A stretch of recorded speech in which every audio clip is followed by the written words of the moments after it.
여러분 안녕하십니까? 7월 23일 화요일 뉴스데스크 경남입니다. 오늘의 주요 뉴스입니다. 오늘은 고 노회찬 의원의 서거 1주기 되는 날입니다. 늘 약자의 편에 섰던 고인을 추모하는 발길이 이어졌습니다. 창원시의 공용 차량 관리 실태를 짚어보는 기획보도, 수천만 원을 주고 산 전기 자동차를 수만 킬로미터만 탄 뒤 단돈 10만 원에 판 사례를 보도합니다. 맹수를 사냥하는 북한의 천연기념물 풍산개가 새끼 멧돼지에게 젖을 물리며 애지중지 돌보고 있어 화제입니다. 어르신들의 이동이나 활동이 많은 곳에 노인 보호구역이 설치되고 있습니다. 노인 교통사고를 막기 위해 실버존 구역의 확대가 필요해 보입니다. 오늘은 고 노회찬 의원 서거 1주기였습니다. 늘 약자의 편에 섰던 고인을 추모하는 발길이 이어졌고 정의당은 노회찬의 진보 집권의 꿈을 꼭 이루겠다고 다짐했습니다. 박종훈 기자입니다. 삼성이라는 골리앗에 맞서서 싸웠던 첫 번째 다윗. 과연 법 앞에 만인은 평등합니까? 10,000명만 평등할 뿐입니다. 여기에 정의가 어디 있습니까? 진보 정치의 선구자, 촌철살인의 정치인 노회찬은 차별 없는 세상, 더불어 잘 사는 정의로운 복지국가를 꿈꿔왔습니다. 새벽 노동자들의 고단한 삶을 적나라하게 보여준 서울 6411번 버스 이야기는 늘 약자의 편에 섰던 그의 정치 철학을 고스란히 드러낸 한 단면이기도 했습니다. 이분들이야말로 투명 인간입니다. 존재하되 그 존재를 우리가 느끼지 못하고 함께 살아가는 분들입니다. 제가 펑펑 울었어요. 사실은 우리 얘기거든요. 저희 얘기고 제 얘기고. 고 노회찬 의원의 서거 1주기를 맞아 전국 곳곳에서 열린 추모 행사에는 고인의 뜻을 기리려는 발걸음들이 이어졌고 노 전 의원의 지역구였던 창원에선 첫 번째 기일 추모제가 열렸습니다. 낮은 곳에 있는 사람들의 삶을 가장 먼저 챙기셨던 그 뜻을 경남에서부터 꼭 실현할 수 있도록. 그의 오랜 친구였던 정우현 씨도 직접 추모 행사를 준비하면서 만감이 교차했습니다. 존경하고 자랑스러운 친구는 별로 없는데 회찬이가 네가 나한테는 그런 사람이다. 회찬아 보고 싶다. 그립다. 노회찬의 정치적 동반자인 정의당 심상정 대표는 내년 총선에서 진보 영남 벨트를 복원해 고인이 생전에 이루고자 했던 진보 집권의 토대를 만들어내겠다고 다짐했습니다. 진보 집권의 길을 힘차게 열어가자고 다짐했습니다. 내년 총선 승리, 이 창원에서부터 시작하겠습니다. 7년 전 노 의원의 연설로 알려진 6411번 버스 속 투명인간. 그들의 삶은 과연 얼마나 달라졌고 약자들의 권리는 제대로 보장받고 있는가. 노회찬이 떠난 1년, 우리 스스로에게 반문해 보게 됩니다. MBC 뉴스 박종웅입니다.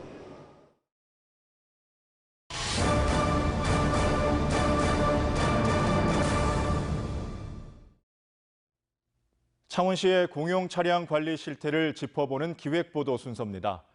창원시가 공용 차량으로 수천만 원을 주고 산 전기 자동차를 수만 킬로미터만 탄 뒤 단돈 10만 원에 판 것으로 드러났습니다. 예산 낭비라는 지적을 받고 있습니다. 서창우 기자입니다. 폐차장 한편에 공용 차량으로 쓰이는 전기 자동차 블루온 넉 대가 쌓여 있습니다. 모두 7, 8년 전에 구입한 건데 한 대당 가격은 5천만 원.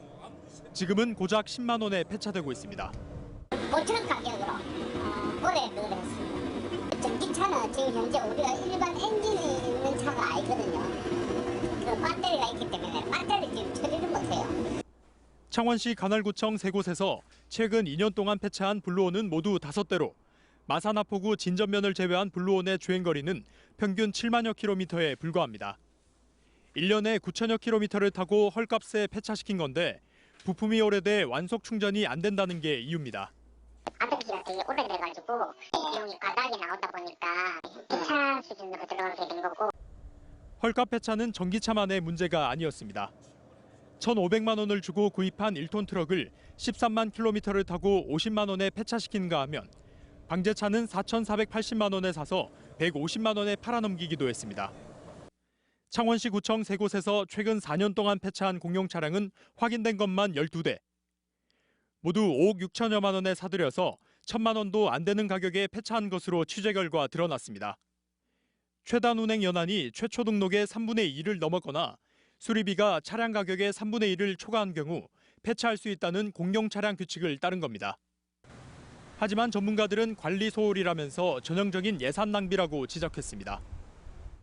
활용을 하지 않고 세워두게 되면 부품의 내구, 또 배터리 내구성이 떨어질 수밖에 없어요. 그래서 사전에 관리하는 매뉴얼에 의해서 좀 관리를 하고 시민의 눈높이에 맞지 않는 공용 차량 관리 규칙이 혈세 낭비를 부추기는 게 아니냐는 비판의 목소리가 나오고 있습니다. MBC 뉴스 서창우입니다.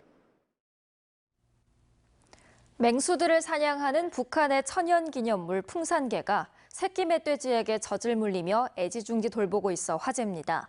어찌 된 사연일까요? 이상훈 기자가 전해드립니다. 경남 함안의 여항산 자락의 한 식당. 작은 우리안, 풍산개를 베고 새끼 멧돼지 맷순이가 쿨쿨 낮잠을 잡니다. 집주인이 젖병을 들고 들어오자 먹성 좋은 맷순이가 풍산개들을 밀쳐내고 독차지합니다. 이건 내 거야, 이건 내 거야. 맷순이는 생후 10일 정도였던 지난달 중순 길을 잃고 굶주리다 식당 뒷산에서 발견됐습니다. 우유를 너무 잘 먹는 게라 너무 배가 고파갖고 막 벅벅벅벅 이래 하면서 먹는데 막 시끄러워서 내가 못 자니까 미기 나야 집에가 불러야 조용하니까요. 덕분에 건강을 회복한 맷순이. 그러나 집주인이 반려견으로 키우는 맹견 풍산개가 11마리나 돼 맷순이가 잘 지낼 수 있을지 걱정이 많았습니다. 하지만 어미 잃은 맷순이가 안쓰러웠는지 어미 풍산개는 비슷한 시기에 태어난 새끼 풍산개들과 함께 맷순이를 돌봤습니다. 시간이 날 때마다 맷순이에게 젖을 물리고 털까지 핥아주며 정성껏 돌봅니다. 먹을 것이 생기면 맷순이를 먼저 챙길 정도입니다. 굶주린 상태에서 이 집에 오게 돼서 또 여기서 가족들처럼 아마 대해주고 또 엄마처럼 또 먹이도 주고 그리 하니까 새로운 엄마, 새로운 가족들을 완전히 원래 자기 가족처럼 생각하게 되는 그런 상황이 된 것 같아요. 멧돼지는 생후 1, 2년이면 단독 생활도 할 수 있기 때문에 집주인은 맷순이가 서서히 자연으로 돌아갈 수 있게 도와줄 예정입니다. 아프지 말고 건강하게 그리고 자기 혼자서 음식을 찾아 먹을 수 있는 그 능력이 돼갖고 좋은 곳에서 자유롭게 살았으면 좋겠어요. MBC 뉴스 이상훈입니다. 초등학교 앞에 어린이 보호구역 스쿨존 외에 노인 보호구역 실버존도 있다는 사실 아시나요? 어르신들의 이동이나 활동이 많은 곳에 설치하고 있는데 노인 교통사고를 막기 위해 실버존 구역의 확대가 필요해 보입니다. 신동식 기자가 보도합니다. 남해군 남해읍 서모마을. 마을 회관 앞 도로에 빨간색 미끄럼 방지 포장이 씌워지고 노인 보호구역을 안내하는 표시가 설치돼 있습니다. 마을 앞을 이동하는 차량이 많고 도로 굴곡이 심해 어른들의 교통사고를 막기 위해 올해 노인 보호구역 실버존을 설치했습니다. 몇 저쪽으로 도로 나 있으니까 할머니들이 뭐 앞에 여기 저 정자나무 놀 때 지나갈 때도 보면은 그 차가 오나 안 오나 그거 하고 조심해야 돼. 안 그러면 큰일 나요. 노인 보호구역은 노인들의 이동이나 활동이 많은 경로당과 노인정, 복지관, 요양원 등지에 설치됩니다. 도로교통법에 따라 시설을 운영하는 주체가 시장 군수에게 노인 보호구역 지정을 신청하면 됩니다. 어린이 보호구역과 노인 보호구역의 규정 속도는 시속 30km 이하지만 운전자들의 인식은 아직 낮습니다. 지난해 전국의 교통사고 사망자 가운데 보행자 사고는 39%로 자동차 승차 중의 사고보다 많습니다. 특히 전체 보행 사망자 가운데 고령자 비율은 56.5%로 월등히 높고 매년 증가하는 추세입니다. 지금 아직까지는 어린이 보호구역은 단속 카메라를 설치해서나 노인 보호구역도 차츰차츰 개선해가지고 단속 카메라 등 설치할 계획에 있습니다. 전문가들은 사고가 빈번한 곳을 중심으로 보호구역을 확대하고 안전교육을 강화하라고 주문합니다. 지난해 말 경남의 어린이 보호구역은 939곳, 노인 보호구역은 63곳, 장애인 보호구역은 4곳이 지정돼 있습니다. 경상남도는 보행자 사고 예방을 위해 노인 어린이 보호구역 내 교통안전시설의 설치 유지 관리 실태를 이달 말까지 집중 감찰합니다.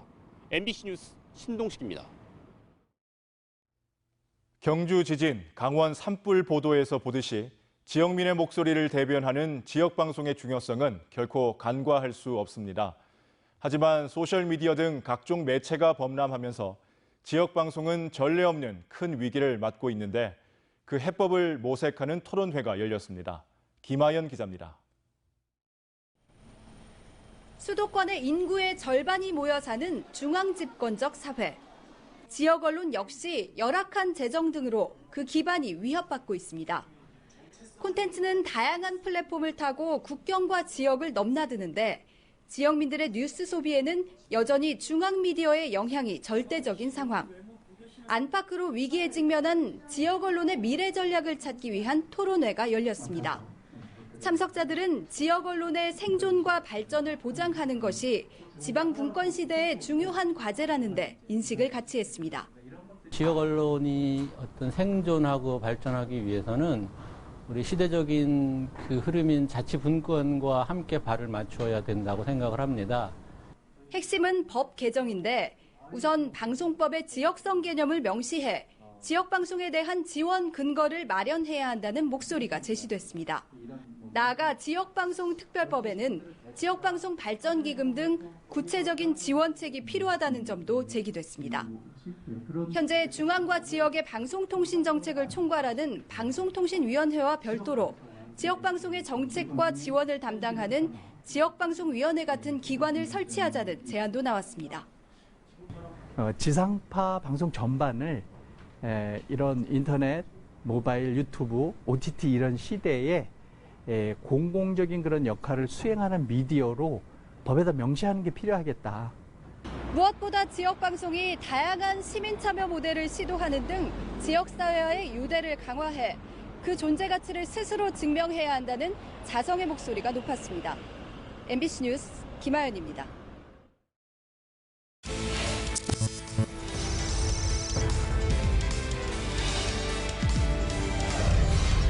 현장을 기록하겠습니다.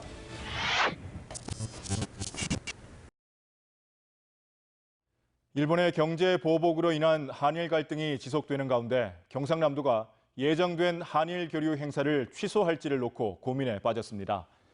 경상남도는 오는 25일부터 29일까지 경남을 방문하는 일본 오카야마현 청소년 23명의 한일 교류 행사를 축소해 진행하기로 결정한 가운데 8월 16일부터 사흘간 공무원과 민간 공연단 등이 일본 오카야마를 방문하는 교류 행사도 추진 여부를 고민하고 있습니다. 한편 경남도 의회 건설소방위원회는 21일부터 27일까지 예정된 일본 연수를 취소했습니다. 창원시가 이순신 장군의 흔적이 남아있는 진해구에 이순신 장군 타워 건립을 추진합니다. 창원시는 어제 시의회 업무 보고를 통해 진해구 대발령 정상부 옛 군부대터에 높이 100m 규모의 이순신 장군 타워를 건립하기 위해 올 하반기 중에 관련 용역을 진행할 계획이라고 밝혔습니다. 하지만 타워 건립에는 200억 원의 사업비가 필요한 데다 타워 예정지가 개발 제한 구역이어서 그린벨트와 고도 제한이 풀려야 사업을 추진할 수 있어 성사 여부는 불투명합니다. 바른미래당 경남도당이 마련한 정책 토론회에서 시장이 임명하는 창원 5개 구청장을 시민이 뽑자는 목소리가 나왔습니다. 내 손으로 직접 뽑는 구청장을 주제로 열린 정책 토론회에서 손학규 대표는 인구가 104만 명에 이르는 창원시가 자치구가 아닌 일반구로서 제대로 발전할 수 있을지 의구심이 든다고 밝혔습니다. 또 다른 참석자들은 구청장 직위 공모제나 개방형 공모제를 대안으로 제시했습니다. 한국전쟁 민간인 희생자 창원유족회를 비롯한 시민단체와 도내 정당들이 오늘 도청에서 기자회견을 열고 진실 화해를 위한 과거사 정리기본법 개정에 적극 나설 것을 촉구했습니다. 이들은 국가가 진실규명 사건 피해자의 명예회복을 위해 노력해야 하고 가해자에 대해선 적절한 화해 조치를 취해야 하며 마산 국민보도연맹 사건의 재심 무죄 판결을 촉구한다고 밝혔습니다. 진주 아파트 방화 살인범 안인득에 대한 재판이 형사재판 대신 국민참여재판으로 진행됩니다. 창원지법에 따르면 안인득이 최근 재판부에 제출한 국민참여재판을 받고 싶다는 의견서를 받아들여 국민참여재판 전담 재판부인 창원지법 형사 2부나 형사 4부 중 한 곳에서 맡기로 했는데 이번 주 안에 재판부가 결정되면 첫 재판 일정도 바로 나올 전망입니다. 김해 시와 강소기업 지원 협약을 체결한 농협과 경남은행 등 6개 기관 대표들이 이달 말까지 김해형 강소기업으로 선정된 20개 회사에 현판을 전달합니다. 허성곤 김해시장은 산업용 테이프와 승강기 제작업체 2곳에 강소기업 현판을 전달하며 기업 관계자들을 격려했고 강소기업엔 5천만 원의 전용 자금 지원과 대출 금리 우대 지원, 기업 지원 컨설팅 등 다양한 혜택을 지원할 예정입니다. NH농협은행 경남영업본부가 오는 10월 말까지 태풍 다나스로 피해를 입은 농업인과 중소기업의 피해 복구를 위해 대출을 지원한다고 밝혔습니다. 관할 지역 자치단체에 피해 사실 확인서를 발급받아 기업 자금은 5억 원, 가계 자금은 1억 원 이내로 빌릴 수 있고 기존 대출 고객은 이자 납입 유예와 상환기일 기한 연장 등의 금융 지원도 실시한다고 농협 측은 밝혔습니다. 새 야구장 사용료 협상을 두고 줄다리기를 벌이던 창원시와 NC다이노스가 협상 마무리 단계에 들어갔습니다. 창원시에 따르면 양측이 지난해 10월부터 사용료 협상을 한 결과 25년간 야구장 사용료로 300억 원을 낸 광주 기아 수준을 조금 웃도는 선에서 최종 합의했으며 현재 계약서 문구 조정만 남겨두고 있습니다. 어제 오후 남해 사촌 해수욕장 앞바다에서 죽은 상괭이 한 마리가 발견됐습니다. 통영해양경찰서 남해파출소는 죽은 상괭이가 길이 175cm, 무게 60kg 정도의 암컷으로 불법 포획이나 타살 흔적은 없었다고 말했습니다. 한편 한반도의 토종 돌고래인 상괭이는 멸종 위기종으로 국제적인 보호를 받고 있습니다. 경상남도는 최저임금 제도의 문제점을 보완하고 노동자의 삶의 질 향상을 위해 경상남도 생활임금 조례를 시행한다고 밝혔습니다. 최근 도의회 본회의를 통과한 생활임금 조례는 다음 달 1일 공표되고 내년 1월부터 본격 시행됩니다. 생활임금 적용 대상은 도와 출자 출연기관 소속 무기계약직과 기간제, 일용직 노동자 등이며 생활임금 수준은 주거비와 교육비, 문화비 등을 종합적으로 고려해 생활임금위원회 심의를 거쳐 결정합니다. 지금까지 경남 소식이었습니다. 시청해주신 여러분 고맙습니다.